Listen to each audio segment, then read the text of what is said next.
Buenos días. Hoy tenemos el honor y el placer de tener en Periodista Digital a Pello Riaño, autor de La otra Gioconda, El reflejo de un mito. Pello, buenos días y Buenos días. muchísimas gracias por aceptar la invitación de Periodista A Digital vosotros. para hablar de un libro que además me imagino que está generando bastante expectación, ¿no?, entre los medios de comunicación y sobre todo, lo más importante, entre los lectores. Bueno, en realidad el fenómeno de la Gioconda es un fenómeno que ya genera de por sí toda la expectación del mundo, ¿no? Ten en cuenta que es un relato que lleva abierto desde el mismo momento en el que Leonardo lo pintó y todavía no sabemos exactamente lo que es, ni lo que quiere mostrarnos, ni cómo se hizo y está lleno de secretos y de enigmas por la falta de documentación precisamente que dejó Leonardo de ella, ¿no? Sí, sobre todo porque todo lo que es la vida de Leonardo da Vinci en sí siempre es un misterio, además ha generado mucha expectación. Pero es cierto que en este libro pues se da una serie de claves y de pistas y, por ejemplo, ya parece bien claro que esta Gioconda que aparece en el Museo del Prado, que bueno, en realidad, para ser exactos, habrá que llamarle la Mona Lisa, porque Sí, es en realidad la que tenemos aquí en el Prado es la Mona Lisa, la que está en el Louvre es la Gioconda. La de aquí del Prado parece ser que fue pintada por uno de sus discípulos y todo apunta a que es Salai, que sí. posteriormente parece que también es su amante. Bueno, yo no sé si llegaría a decir tanto, pero desde luego era uno de sus discípulos más fieles, ¿no? De la segunda generación de discípulos que tenían un carácter, una impronta menos personal y se adaptaban más al gusto y al carácter del propio Leonardo. De todas maneras, has pasado por encima muy rápido de una clave. Yo creo que es la clave de la propuesta histórica que hace el libro es precisamente diferenciar entre la Gioconda y Mona Lisa, por fin y Exacto, sí, sí. definitivamente. Digamos que esto es una hipótesis que está bien argumentada, claro, pero que realmente refleja la diferencia entre dos pinturas que no tienen o que tienen poco que ver entre sí en el fondo. Una es el retrato de una persona real que podrías cruzarte con ella por la calle y no te llamaría en absoluto la atención, que es nuestra Nuestra tabla Mona del, Lisa, del exactamente. Prado, y la otra que es una recreación fabulada, idealizada, que es la de Leonardo, la del Louvre, y que si te cruzaras con ella por la calle, pues realmente es probable que te asustaras porque no es común, evidentemente. Lo que sí le sorprende a muchos críticos del arte precisamente es que incluso en este caso la copia, porque parece demostrado que esta es una copia, no está pintada directamente por Leonardo da Vinci, supere en calidad a la que es No, la, claro. la original. No, evidentemente. Hay una cosa importante que tenemos que aclarar. No es una copia realmente de, Bueno, de la Gioconda, ¿no? ajá. Porque es un proceso Sí, porque dicen que se pinta, es simultáneo. verdad que dicen que se pinta al mismo tiempo. Claro, y por eso especificaba al principio Ujú. que son dos pinturas muy distintas, pero son muy distintas desde el mismo momento del dibujo, o sea, desde la primera reflectografía, desde la primera reflectografía que se hace y desde la primera capa de dibujo que Leonardo y el discípulo realizan sobre la tabla, ya queda claro que son dos figuras diferentes. Y desde el primer momento Leonardo ha pensado en una mujer que no es Lisa Gerardini, pero el discípulo sí es verdad que aprovecha el cartón, que aprovecha el prototipo de retrato que en ese momento está creando Leonardo y que pasará por ello al resto de la historia de la humanidad por precisamente esa creación, y el alumno, a pesar de recrear ese modelo, refleja algo completamente distinto a ella. En ese reflejo no es capaz de ni siquiera asemejarse al maestro. Hay errores de perspectiva y hay un aspecto grave que compartía este discípulo, probablemente Salai, con el resto de los discípulos que pasaron por el taller de Leonardo, que es la no enseñanza del esfumato, que era el La gran técnica. invento de Leonardo. Yo creo que Leonardo se reservaba ese poder y esa técnica para sí por una cuestión puramente mercantil. El taller, los encargos a un maestro son más caros. pero el maestro debe de reflejar por qué son más caros. La justificación del precio evidentemente viene por una técnica que sus discípulos no son capaces de realizar, pero que podrían haber sido capaces perfectamente si el maestro se lo hubiera enseñado. Luego lo curioso, y bueno, esto es muy propio del español, no de ahora, sino también pues de siglos anteriores, como esta obra, como la Mona Lisa nuestra otra Gioconda, que estuvo pues más de 2 siglos en esos, digamos, depósitos del Museo del Prado. Y luego hay otra cosa también curiosa, como algún genio, por llamarlo de alguna manera, se le ocurrió, digamos, ponerle esa capa de negro, que gracias, digamos, a esta labor que hicieron las restauradoras en el Prado, se ha podido, digamos, rescatar del olvido pues esa genialidad hecha por un discípulo de Da Vinci. En realidad la pintura no estuvo en los depósitos en esos 200 años más que 4, desde 2005 a 2009. No se había dicho, se había dicho todo lo contrario, que había sido muy, muy bien tratada y valorada por el museo, pero bueno, es cierto que en la ficha técnica del cuadro refleja una entrada en 2005 y digamos un olvido de la pintura hasta 2009.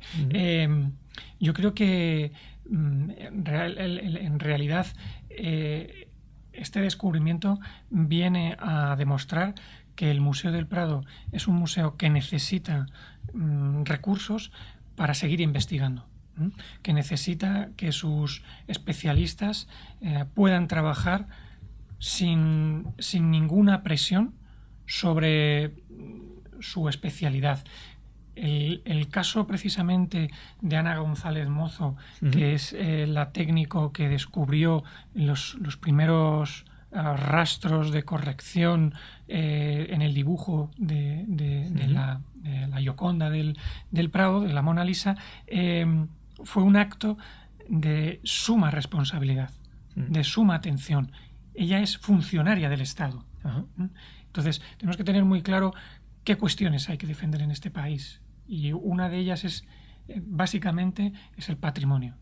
No podemos menospreciarlo, no podemos ningunearlo, como se ha hecho hasta el momento. Este país está en una situación crítica y debería entender el vecino y el responsable político que el hallazgo de la Gioconda como la protección de cualquier otra pieza de nuestro patrimonio es nuestro único recurso, nuestra única riqueza, nuestra fuente de oro, nuestra explotación petrolífera, a pesar de que acabamos con esa capa negra que era puramente petróleo. Sin embargo, fíjate, curiosamente viene digamos, a coincidir el rescate en el olvido y sobre todo la presentación en sociedad de esta otra Gioconda en el momento en el que los presupuestos por parte del Estado, la aportación que se le realiza al Prado es brutalmente reducida, porque lo cuentas tú también en el libro. Se llegó a pasar, digamos, de una aportación en su momento, 2001, 2002 creo, de 21 millones de euros. Ahora prácticamente el Estado, la aportación que hace apenas supera los 11 millones de euros. Efectivamente, ¿no? Es menos que la inversión en el malogrado aeropuerto de Castellón. Y esa es... Un aeropuerto, por cierto, que no funciona. Claro. Ese es el mensaje que estamos trasladando a la sociedad. Ese es el mensaje que queremos comunicar al común de los españoles para que empiecen a aportar ellos a museos como el Prado. Es decir, que desde el propio Estado nos están diciendo que no es necesario, que no es un bien necesario, que se podría incluso seguir apurando las cuentas del Prado, pero tenemos que entender, la sociedad civil tiene que entender que sí que debe de aportar. ¿Cuál es la labor de concienciación que se está realizando? Absolutamente negativa y contraria.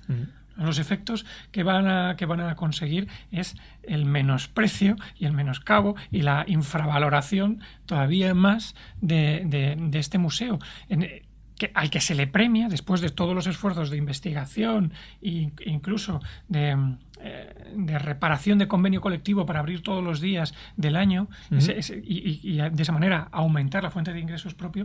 La manera en la que son recompensados es con un recorte del 30%. que por supuesto no hace el Ministerio de Cultura. O sea, ya las cuentas del Prado no se discuten con Cultura, se discuten con Hacienda. Sí. O sea, ¿cuál es el gran peligro de la Gioconda? ¿Quién es el gran peligro de la Gioconda? En este caso sería la propia política, evidentemente. Bueno, en este caso sería Cristóbal Montoro. Buen titular, la verdad.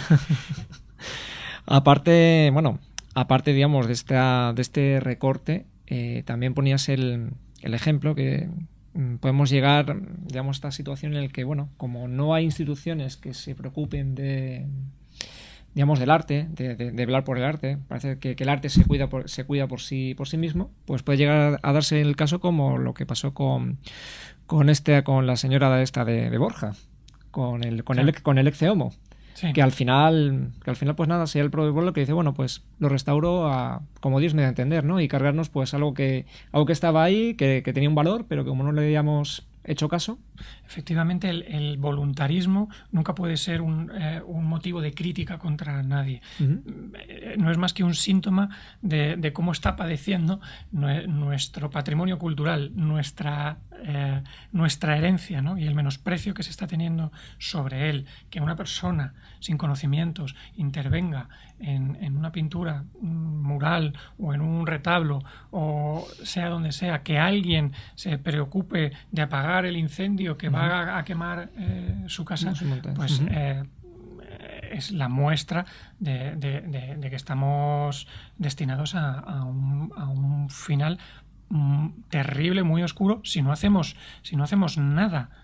Y lo primero que tenemos que hacer, que no se está consiguiendo, a pesar de que la ley de mecenazgo parece ser el gran remedio... Esa famosa ley de mecenazgo que sigue retrasándose en el tiempo, evidentemente. Fantasmagórica ley Exacto. de mecenazgo que por supuesto no va a ser cumplida en esta legislatura, a pesar de los esfuerzos que pueda hacer el secretario de Estado de Cultura y su empeño, ¿no? por superar al Ministerio de Hacienda e imponer esa ayuda, que por otro lado cuando llegue, ¿qué se encontrará? Con un pueblo que no está concienciado, con un pueblo que ve cruzar a uno de sus vecinos con un detector de metales durante 30 años para ir a hurgar en un yacimiento celtíbero y no dice nada. No le avisa de nada, no le advierte, no le rechaza esa conducta. A lo sumo le advierte de que está la Guardia Civil, que tenga cuidado. Tremendo. Luego también, comentabas en el libro, precisamente pues para solventar esta crisis actual, por ejemplo, que hay, que en el Prado, la crisis me refiero económica, en el sentido de la aportación que le da el gobierno, es la posibilidad, digamos, de lo que serían que ciertas empresas, digamos, promocionen determinadas salas. Pero también ponías el peligro que supone eso, decir, bueno, sí, que pueda haber que una empresa pueda, digamos, patrocinar, sponsorizar una sala. Lo que no podemos dejar es que ellos decidan cuál es la programación de los museos. Claro. Por lo menos los museos públicos, porque luego podemos llegar a, pues yo qué sé, sí, pues a auténticas cosas surrealistas. O sea, nosotros, el ciudadano tiene que tomar conciencia de la defensa del patrimonio en muchos aspectos, y uno de ellos evidentemente es la programación que se está haciendo desde las instituciones culturales, ¿no? Basta con recorrer el Paseo del Prado para ver las diferentes posibilidades. Hay entidades privadas que se empeñan en difundir el impresionismo y la moda, y que, digamos que como opción de masas pues es loable y seguramente acertada.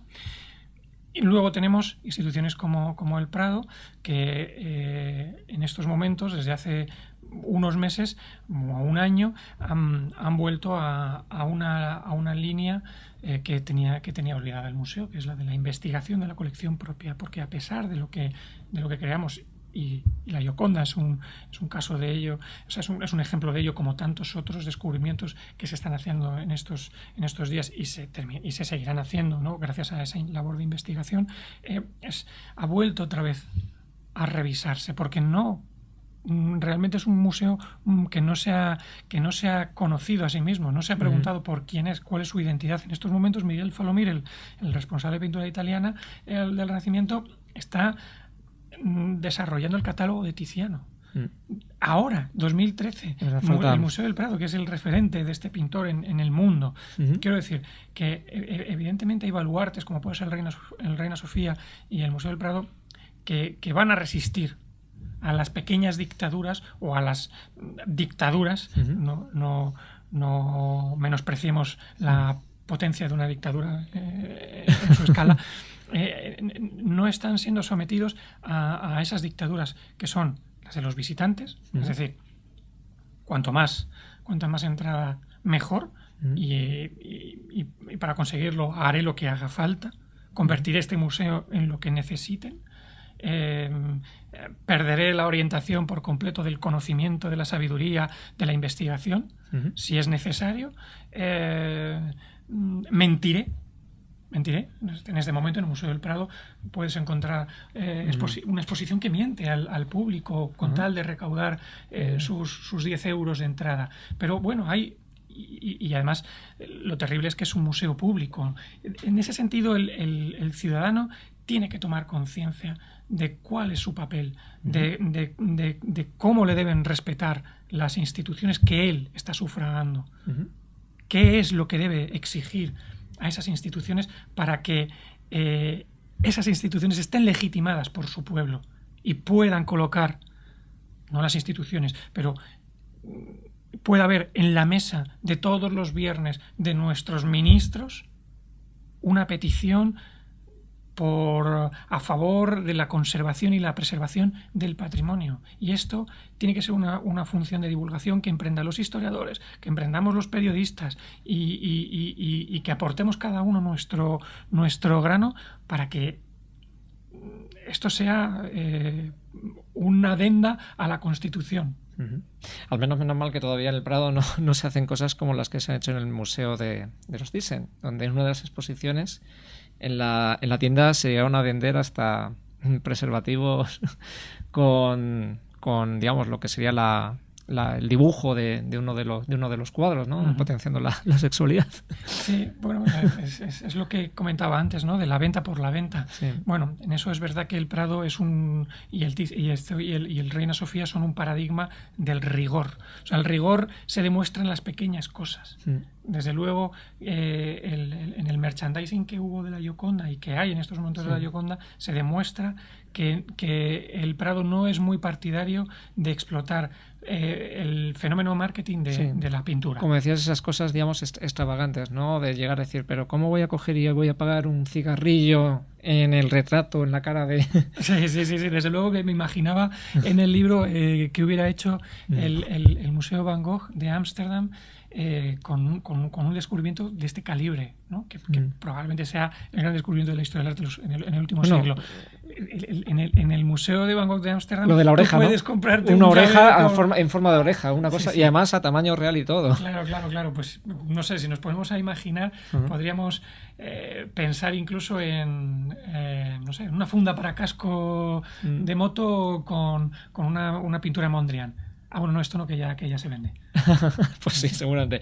Y ya por ir finalizando, hay una reflexión, creo que le cuentan a uno de los grandes expertos de arte, que es Fernando Chueca Goitia, que hablan de que, bueno, precisamente algo que le puede venir muy bien ahora mismo a España para conservar su patrimonio, especialmente el arquitectónico, es esta crisis que tenemos, precisamente para evitar pues que se siga destruyendo. Sí, y dicen también, con cierta ironía, que bueno, que el patrimonio histórico artístico en España es inagotable, porque dice, lleváis 500 años destruyéndolo y todavía no habéis acabado con él.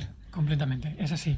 Y las noticias diarias, como te decía, de este expoliador de pueblo, pues es que están a la orden del día. Hace poco Alianza publicaba un libro sobre el expolio que hizo sistemáticamente en el primer cuarto de siglo William Randolph Hearst, ¿no? que se llevó claustros y conventos enteros y artesonados. Quiero decir que es que esto es una sangría, es una sangría que no ha sido capaz de parar nadie, y parece ser que hasta que no nos quedemos completamente desmayados, este país ya pierda lo poco que le queda de valor, de riqueza, pues entonces, bueno, pues habrá que volverse a inventar una nueva cultura. O sea, que desgraciadamente ese es un mal, como comentamos al principio, que lo restamos de siglos atrás, porque ya por último, una anécdota que también cuentas, cuando, bueno, en la época de la invasión napoleónica, de, bueno, el expolio que nos hace el hermano de Napoleón. Sí, sí. Y justamente los ingleses consiguen interceptar pues los más de 200 cuadros que se llevaba y, bueno, cosas de valor tremendas. Sí, sí, sí. Le escriben una primera carta a Fernando VII sin respuesta, le escriben una segunda carta que además se la remiten también pues a uno de los hombres de confianza de Fernando VII. Claro. Y la respuesta dice, bueno, hombre, pues ya que pues habéis tenido el detalle de escribirnos y tal, pues hombre, como recompensa os lo podéis llevar. Y cuadros que estaban aquí ahora se exponen en la National Gallery de Londres. Tremendo, Bueno, ¿no? por supuesto. Pues es que este país es muy curioso, porque esa misma persona que menosprecia ese rescate, que eso sí que fue un verdadero rescate de un país similar al rescate que nos ha hecho ahora la Unión Europea para poder pagar nuestras deudas con la banca, ¿no? En aquel rescate fue tan menospreciado por la misma persona que luego, imagino que por un cargo de conciencia, fundó el Museo del Prado. Oh. Es que somos así, ¿no? Y aprovecho precisamente porque hay un retrato que viene muy bien al hilo de lo que estábamos hablando. Hay un retrato ahora del primer duque de Wellington en el Museo del Prado ahora, porque ayer se inauguró la exposición de la colección del British Museum que tiene de dibujos españoles, y hay un hay un retrato de Goya, una preparación para el cuadro que es extraordinario, que precisamente habla esa exposición de lo que no es una exposición destinada a las masas, o digamos que no reniegan de ello, pero que no está hecha de partida y a priori con el objetivo de reventar la caja. No es eso, es mostrarnos el legado de este país, desmontar un mito que en este caso era que los pintores españoles, bueno, pues como que no se interesaban por el dibujo, ¿no? Esto es impagable. Probablemente no haya colas para entrar a ver como pudiera tener pues otra exposición, por no mencionar, ¿no? Pero esta labor del Prado debemos reforzarla entre todos. Debemos hacerle saber a su conservador, a su restaurador, al subdirector, al director, a la taquillera, a todos los componentes del museo, para que esto termine entendiéndose más allá, que es donde están los políticos, ¿no? En otra dimensión que parece que han perdido el oído, que no entienden lo que nos interesa. Tenemos que reforzar esas actitudes. Que lo que pretenden única y exclusivamente es fomentar nuestro conocimiento, hacernos, bueno, pues mejores personas, ¿no? Que es para lo que sirve a fin de cuentas el arte, no para hurgar en nuestro bolsillo y que, pues eso, que compremos una entrada y luego a la salida llevamos una caja de preservativos o una oreja en forma de llavero. Llavero en forma de oreja, mejor dicho. Pues Pello Riaño, muchísimas gracias por haber aceptado nuestra invitación, por venir a hablar de la otra Gioconda o la Mona Lisa, y bueno, pues también ya un poco de la concienciación artística que necesitamos los españoles, empezando sobre todo pues por quienes tienen, en este caso manejan el presupuesto, que son los políticos. Muchas gracias. Gracias a ti. Un abrazo.